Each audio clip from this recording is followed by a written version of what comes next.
Hey guys, what is going on? So in this video, I have this really cool 2014 Honda Forza that I had a chance to ride for a couple of days. So just wanted to do this video, kind of give you guys my thoughts, my impressions, and just my overall opinion on what's it like actually riding this bike. So starting off with the design, as you guys can see, Honda decided to go for this somewhat sporty looking design that is also in a sense conservative, that it doesn't feature any really sharp angles, but I do like it. I think they did a really good job, and overall I think the bike will actually age extremely well. One thing that anybody who's interested in picking up a scooter that doesn't look like a traditional scooter will like, that from the front angle the bike looks kind of like a motorcycle, that I personally do like. And again, I think anybody who is interested in getting a non-traditional looking scooter would also enjoy.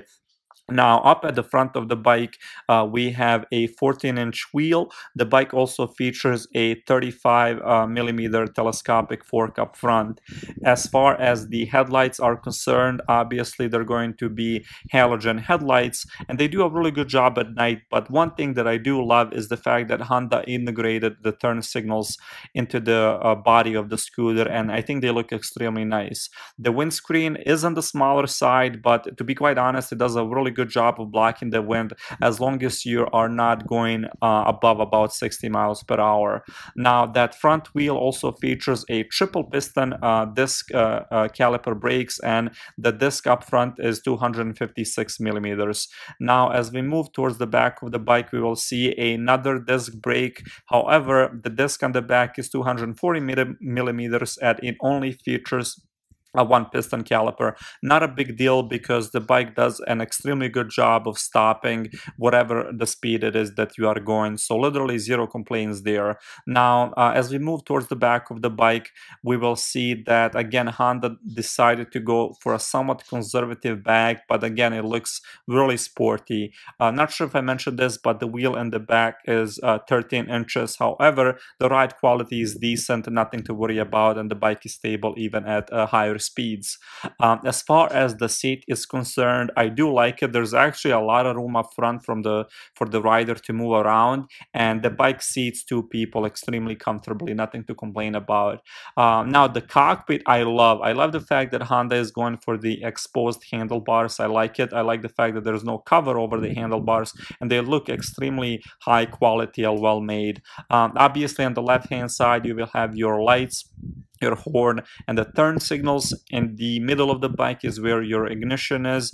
You can use the buttons here to pop your trunk or pop the fuel cap, and pretty simple, pretty straightforward. And obviously on the right hand side is where your throttle is, as well as your kill switch and your power button. As far as the gauges are concerned, obviously on the right side you will have your tachometer as well as the temperature, and then on the left you have your speed and the fuel gauge. Simple, straightforward, all the info that you need.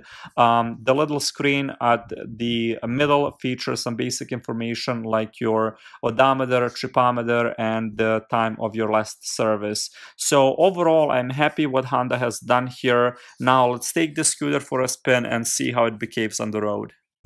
So I guess the most important question is, what is it like riding the Honda Forza?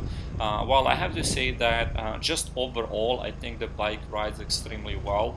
The transmission on the bike is fantastic. It's most definitely one of its biggest and best features. It is so smooth, you don't feel it whatsoever. As far as the power is concerned, the bike, as I've said, is 279 cc's. However, to be quite honest, I think there are better options if you are looking for a better or faster performing scooter in the class. I actually own a Kymco Downtown 300, and it is quicker off the line, and it also has a higher top speed, which just makes it more suitable for highway riding. Does that mean that you can't take the Forza out on the highway? Theoretically you can, because it does have that top speed of around 80 or so miles per hour. However, once you hit about 65-70, getting to that top speed, it takes a really long time. So I wouldn't encourage anybody to take any extremely long trips out on the highway. Where this bike shines is maybe on the country roads and in an urban environment where the speed limit is right about 60 to 65 miles per hour. So that way you can push it to about 70, 75, and there's no need to actually chase that top speed.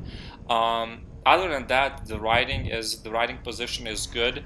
It was a bit awkward at first because my knees were kind of high up, but I got used to it immediately. The throttle feel is immaculate, is fantastic.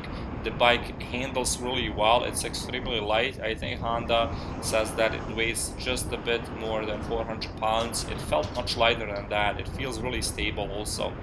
You know, considering the fact that it has a 14-inch wheel up front and a 13 on the back, you would think that it wouldn't feel as stable, but it does. It actually feels really stable even at those higher speeds, even when you're going 70 miles per hour. As far as gas mileage is concerned, that just kind of depends. You can get it maybe to up to 80 or so miles per gallon, but that will depend on your riding habits and whatnot. Overall, I think the Honda is a fantastic buy. If you can find one of these guys, you know, with less than maybe, you know, 5 or so thousand miles for, I don't know, about $2,500, I think that would be a fantastic buy. Even I guess maybe under $3,000, but I think that's kind of a high end of these little guys. But for about $2,000 to $2,500, if you can find one, I think it's a fabulous buy. As I've said, overall, love the design, love the rideability of the bike. It's one of the better bikes in class. Thank you guys so much.